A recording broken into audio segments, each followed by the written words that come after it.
how do you handle, because it's a very big, it's a very high age gap between you and him. So how do you Yeah. handle on that?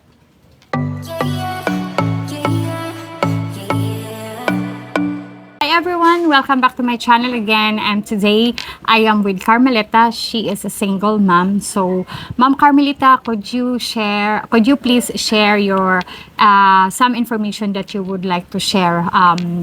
How old are you? I am 39 years old. Okay, and where are you came from? I came from originally in Mindanao. Okay, but you are residing now in Mandawi City. Yes. Why you are decided from Mindanao move to Cebu? I moved here last 2026. 2006 day. 2006. And For work. okay, are you married? I was married.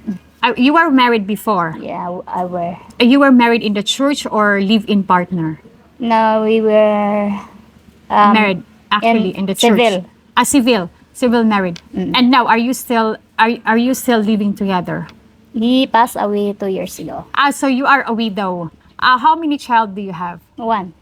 How old is your child? 11. 11 years old. Okay. How old is your husband? When he passed away, he was 72 years old. 72? He was American. Okay. So, okay. And how do you experience about the age gap relationship between you and your husband? How do you handle? Because it's a very big, it's a very high age gap between you and him. So, how do you Yeah. handle on that? Actually, pwede rin ba sa'yo? Mag-isara ko. Speak Cebuano, I translate it in English. Okay, ako lang, okay raman ka ng samong age gap kay makasinabot raman mi. Mag-away mi pero ma-resolve ra sa siya. Okay. So she said that even if they have a very big age gap, but they understand to each other, and if ever they have a problem or they have argument, they fix it immediately. Okay. And why it takes a long time before you to have a child? We were married, my age was like 26. Okay, you were married when you were 26, and Yes. how old is your husband at that He time? was like 60. 60. Okay. Then I got pregnant like I think 28, 29. 29. But your child is normal. Yeah. Okay. Yes, she's healthy. Okay, and have you been in his country or you live here in No. the Philippines? We live here. Okay, what was your job before? I was a caregiver, then I stopped because my husband had a health problem ba. So I Okay. take care both of them, my daughter and my husband. Okay, so you give up your job for to take care of your husband. Yeah. What was the sickness of your husband before? Sorry for He was asking. fatal seizure, then after that he was slightly paralyzed. Okay. So then when the pandemic, niabot ang pandemic ba? Okay, when So pandemic diha na siya, arrived. mura siya na-depress, stress. So dito na nagsugod ang iyang internal nga, kanang sakit na jud nga, kuan ba kanang cancer na diri. It's getting worse. Yang Okay. na-cancer man to siya diri sa Okay, he has a tooth cancer. Yes, Okay, and it was getting worse and worse when it was during pandemic because he felt stressed. yeah, and depressed na kay di naman siya kagawas. Oh Di yeah, bali yeah, sa kuan. because he's stuck on the house in the na. house. Okay, and how you can handle the situation when you are on that situation, at the same time taking care of your husband and taking care of your child and taking care of your sickness husband. How do you handle that? How do you handle the stress? Usahay ma-overwhelm ko pero ma-handle gid nako siya. Di bali, ako lang gagalingan kanang di bali kung wa kay kaistoryahang tao. Ako lang siya i-handle hinahinay sa akong kagalingon. Di man gid nato malikayan kung natay mga problema, ma-overwhelm tag bayo ba. Okay. So, na-handle gito nako. Pero nagid ang ma-stress, depression na nagi na siya. Okay. Na-handle lagi na ko. Okay, I asked her how she handled the stress, but she said she handled it quite well, and she healed herself. Okay, there is a stress. She said that there's a stress, but if she cannot say to anybody or she cannot talk to anybody, it's just only a expressing feelings and talk to herself, maybe look at to the mirror and talk to her own self, and she make her she make own self healing, and that's the very important. You have a you have strength to yourself. Yes. Yeah. And is your child go to school? Yes, she's now grade 5. Okay, since you are married and your husband is retired, is he living here in the Philippines? Yes. Since when you are get married? Yes, I is back and forth. Okay, so 6 months, 6 months. Like 3 years. 3 years here, then- 3 years to the US. No, 3 years here, then back there like 1 month. 1 Back month. na Okay, he stay here 3 years in the Philippines and after go back to his country and stay there 1 month and come back to the Philippines. Okay. And since you are married and he is retired, are you did you receive his pension continually? No, because I'm not a US citizen. Yeah, actually, that's the problem. Yeah. Okay, that's the one thing that I told to you, that you must not feel confident that, especially to Filipino woman. Okay, I suggest this to you and to all the foreigner who are married to a Filipino woman and to all the Filipino woman also. Yeah.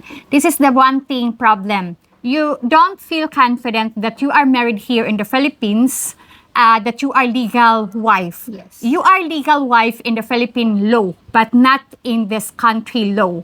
So what you're gonna do on that is register, you married here in the Philippines, and your partner must be register you or declare your marriage and register your marriage in his city hall in the country where he is living.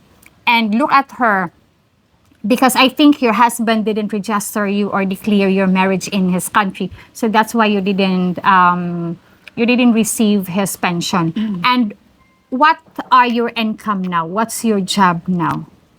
I have a part-time job online, then I'm studying Okay. education. This is my last semester. Okay. So you are continue your study. Okay, good. Yes. And I'll be done, then I'll find kuhaan ka ng may mga trabaho. Okay. More So, job. Yeah, good job, so that you can find a good job and for you to support also your child. Yes. Right. And are you dating now? No. But if ever, are you open to dating or you are still scared that you feel you scared to be in a relationship again because you feel that you will lose loved ones again? I'm not scared, but I'm not ready yet. Okay. You are not ready yet. But if ever there will be a foreigner interested in you, are you willing? I am willing. Okay. Because like me, I am also a widow. Okay. Okay. My husband is passed away, but actually we are smart on that because it's me who told to my husband, we got married here in the Philippines and you must register our marriage in your home country. So when my husband passed away, I received some of his ears. No. Okay, some of his ears. Because I told it to my husband, it's me who told it to my husband, declare me or register our marriage in your home country because I am your legal wife just only on the Philippine law, not on your laws there. So you don't have to go to the US to become a citizen. Yeah, even if your husband, better that your husband doing that, bring your marriage certificate, make a apostle in the DFA, and then register to their LCR and US in the city hall where he lives in the US. That's what my husband did for me. Even I've never been in his country, but I am legal because he declared me there that I am his wife and our marriage is registered in his city hall. So that was our yeah, mistake. that's one thing Yeah. aware. You must Yeah. aware on that Yeah, to you all must Filipino women. Yeah. So especially if your husband is retired. yes, exactly. And me, I didn't receive the pension of my husband because he is not yet a pensioner. The pensioner in Europe is 65 years old and he passed away at 63. So you will receive when I received only the years from bank account, property. So yeah, that's it. So that's the one thing to all the Filipino women or the foreigner, if you want to secure your Filipina Yes. wife or girlfriend, but not wife, not girlfriend, wife. Okay, Wife, wife. especially if you have children. Yeah, if you have child, that's the very important because it's really hard. Yes. And when you will finish your study. When? Yeah, This when? May. This May. Oh, congratulations in advance. Thank you. Okay, so congratulations. And are you willing to get married if ever? No. Why? Maybe kan just buya bra. Okay. Ano? You don't want to get married again? Maybe kung magito no na din ako siya. Okay. Kay- You want to get to it's know more. Kay nakoy anak ba yan? Babae sa ba yan? Okay, okay. You want to get to know more the person before you jump Yes. in. Okay. And what's the future? What's your plan for your child's future? That's why I need to finish up my degree, then find a job, then support her all the way sa yang eskwela college. Okay. And I don't know sa akong life. At least she will be secured. Okay.